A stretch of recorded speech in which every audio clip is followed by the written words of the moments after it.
Selamat sejahtera. Tajuk pembentalan saya adalah corak kajian mengenai kandungan logam berat dan sebatian bioaktif dalam daun Hibiscus sabdarifali yang ditanam menggunakan media tanah yang berbeza.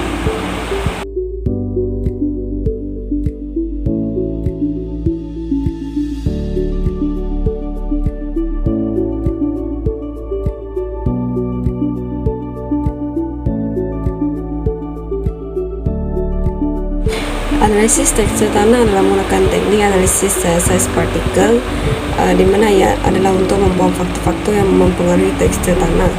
Prosedurnya adalah terdiri daripada dua bahagian, yaitu syarakan tanah dan pemisahan zarah dengan kumpulan saiz. Nilai pH tanah akan ditentukan menggunakan kaedah Madsen. Secara umumnya, pH tanah biasanya diukur oleh nisbah air kepada jisim tanah, iaitu 1:25. Alat pH meter akan dikalibrasi sebelum pH tanah diukur. Kemudian elektrod pH meter ini akan dicelupkan ke dalam pembenda pertama tanah. Elektrod itu dipastikan tidak bersentuhan secara langsung dengan sisa-sisa tanah dalam bikar. Kekondaksian elektrik tanah akan diukur menggunakan kaedah emisi dan Mensa. Kekondaksian elektrik bagi campuran sampel tanah dengan gypsum atau larutan kalsium sulfat tepung boleh digunakan untuk menganggarkan kandungan garam dalam tanah. Hasil turasan daripada sampel tanah dan larutan ini akan digunakan untuk mengukur kekondaksian elektrik tanah, yaitu dengan menggunakan conductivity meter.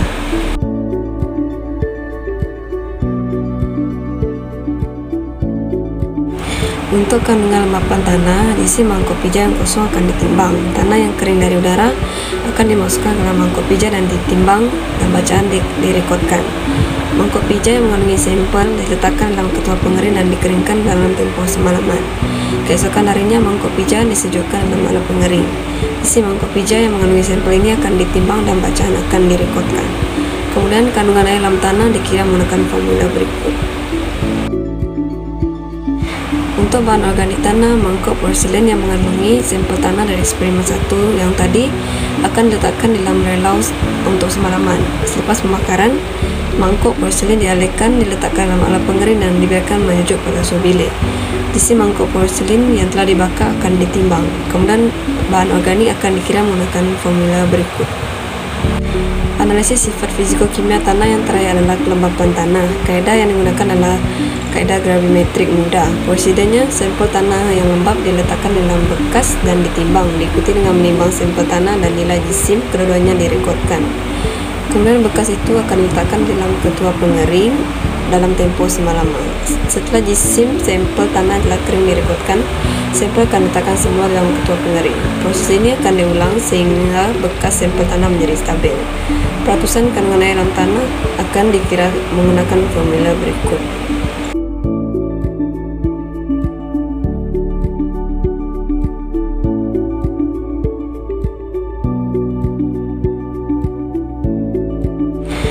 Ujian sebatian bioaktif yang pertama adalah ujian untuk pengesahan kadaran tanin. Kadaran warna hitam, kebiruan atau coklat kehijauan akan menunjukkan kadaran tanin dalam sampel daun apabila ferric klorida ditambahkan. Yang kedua adalah ujian pengesahan kadaran saponin, di mana pembentukan buih honeycomb akan berlaku di permukaan cecair yang akan menunjukkan kadaran saponin dalam sampel daun.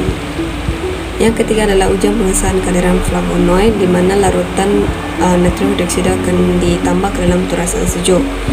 Perubahan warna daripada warna kuning kepada larutan tidak berwarna dengan tambahan asid akan menunjukkan kadaran flavonoid di dalam sampel daun. Yang keempat adalah ujian pengesahan kadaran steroid. Kadaran warna coklat kemerah-merahan menunjukkan kadaran gelang steroid, yaitu bahagian glikon pada glikosida dalam daun. Dan yang kelima adalah ujian pengesahan kadaran terpenoid, di mana pembentukan cincin warna merah jambu akan menunjukkan kadaran terpenoid. Analisis logam berat dalam sampel tanah dan sampel daun adalah sama, yaitu menggunakan kaedah EPA 350B. Tekniknya adalah spektroskopi serapan atom, di mana 3 replika sampel tanah untuk setiap jenis tanah dan arosa akan dianalisis untuk mendapatkan purata kepekatan logam berat bagi kedua sampel. peroksida adalah pengalaman menggunakan asid nitrik pekat ditambah dengan hidrogen peroksida untuk tujuan pengalaman asid peroksida.